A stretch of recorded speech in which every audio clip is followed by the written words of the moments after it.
নাটোর ৩ সিংড়া আসনের সংসদ সদস্য ডাক, টেলিযোগাযোগ ও তথ্য প্রযুক্তি প্রতিমন্ত্রী জুনায়েদ আহমেদ পলক আটক হয়েছেন।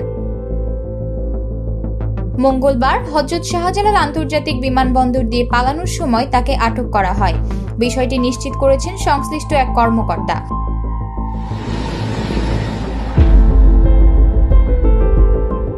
শেখ হাসিনার দেশত্যাগের খবর প্রচারের পরপরই সোমবার জুনায়েদ আহমেদ পলকের বাড়ি পুড়িয়ে দিয়েছে বিক্ষুব্ধ জনতা।